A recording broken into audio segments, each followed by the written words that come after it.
আমরা 3 ভাই 3 ভাগে কোরবানি দেই, এক ভাইয়ের অবস্থা ভালো তাই সে বেশিরভাগ টাকা দেয় আর আমরা অল্প কিছু পরিমাণ শরিক হই, তাহলে কি আমাদের কোরবানি আদায় হবে কিনা? এটা একটা গুরুত্বপূর্ণ প্রশ্ন।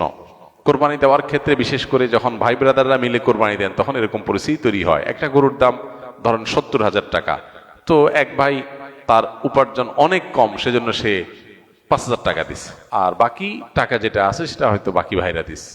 কোরবানি হবে কিনা? উত্তর হলো কারোর কোরবানি হবে না। কোরবানিতে যে কোনো একটা পূর্ণ অংশ নিতে হবে, 7 ভাগের একটা পরিপূর্ণ অংশ, 7 ভাগের 1 ভাগ, 7 ভাগের 2 ভাগ, 3 ভাগ, 4 ভাগ, সর্বনিম্ন 1 ভাগ নিতে হবে। ভগ্নাংশ নেওয়া যাবে না, অর্থাৎ 1 ভাগেরও অর্ধেক নেওয়া যাবে না। 2 ভাই মিলে 1 ভাগ নিছে, হবে না, তখন সেটা গোস্ত খাওয়া হবে। পশু জবাই হয়ে গেছে সহি পদ্ধতিতে, গোস্ত খাওয়া হবে, কিন্তু কোরবানি হবে না। কোরবানি বিশুদ্ধ হইতে হলে প্রত্যেককে পূর্ণাঙ্গ একটা ভাগ নিতে হবে। হ্যাঁ, এখন এমন হতে পারে যে এক ভাইকে আল্লাহ আর্থিক সচ্ছলতা দিয়েছেন, বাকিদেরকে দেন নাই, তো কি হবে? তখন সচ্ছল যিনি, তিনি তার পক্ষ থেকে কোরবানি দিয়ে বাকি সবাইকে সবার পক্ষ থেকে দিবেন, যে ঠিক আছে তোমার পক্ষ থেকে একটা শেয়ার, তুমি টাকা দিলা না, আমি তোমারটা দিয়ে দিলাম, এটা হতে পারে। অথবা আরেকটা হতে পারে যে ঠিক আছে তুমি অল্প টাকা কামাই করছো, মাত্র 5,000 টাকা আছে, তুমি টাকা না দিলে তোমার কাছে ভালো লাগতেছে না, তুমি টাকা দিলে তোমার কাছে খুশি হবে, তো সেক্ষেত্রে 5,000 টাকা তুমি আমাকে দিয়ে দাও, এটা কোরবানির শেয়ার না। আমি কোরবানিতে এটা লাগাবো সেটা ভিন্ন বিষয়, বাট তুমি শেয়ার হিসাবে দিলে না, এটা হতে পারে।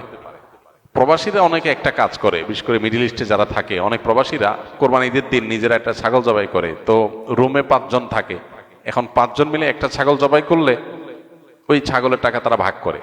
এই যে এক ছাগলে কয়জন শরিক হইতে পারবে, কয়জন কোরবানি দিতে পারবে? একজন, ভগ্নাংশ দেওয়া যাবে না। তাহলে একজন কোরবানি দিলে রুমের যে কোনো একজন কোরবানি দিবে, তো বাকি 4 জন তারা কি বসে বসে খাবে? গোস্ত তো সবাই খাবে, তো এই জন্য তারা 5 জন মিলে ভাগ করে টাকা দেয়। এখানে কারোরই আসলে কোরবানি হবে না, জবাই করা হবে, পশুর গোস্ত খাওয়া হালাল হবে, কিন্তু কোরবানি হবে না।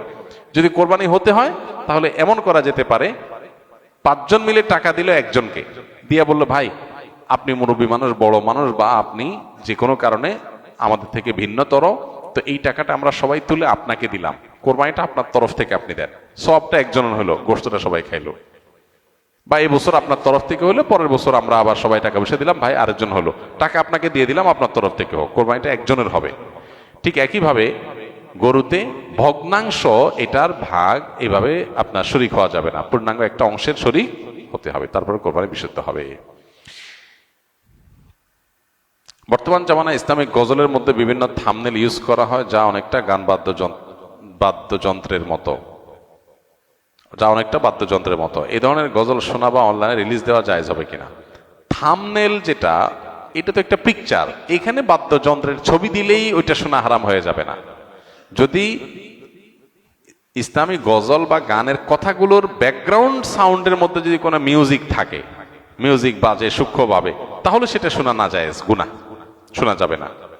থাম্বনেলের মধ্যে ছবি কি দিছেন না দিছেন, থাম্বনেলে একটা তবলার ছবি দিয়ে দিলেন, কিন্তু ভিতরে প্লে করার পরে ভিডিওটা স্মুথ একদম খালি গলা গাওয়া হয়েছে, সেখানে কোনো মিউজিক্যাল ইনস্ট্রুমেন্ট ব্যবহার করা হয়নি, তো এটা হারাম হবে কেন? মিউজিক শোনা হারাম, মিউজিকের ছবি দেখা কি না, দেখলে হারাম হবে না, বিধায় আপনার থাম্বনেলের ছবি কি আছে না আছে এটার জন্য ভিডিও হারাম হবে না। তবে হ্যাঁ, আজকাল অনেক আপনার গজল, ইসলামী সঙ্গীত বের হয়েছে যেগুলোতে সূক্ষ্মভাবে মিউজিক আছে, আপনি একটু মনোযোগ দিয়ে শুনলে বোঝা যায় যে মিউজিক ব্যবহার করা হয়েছে, সেগুলো শোনা হারাম।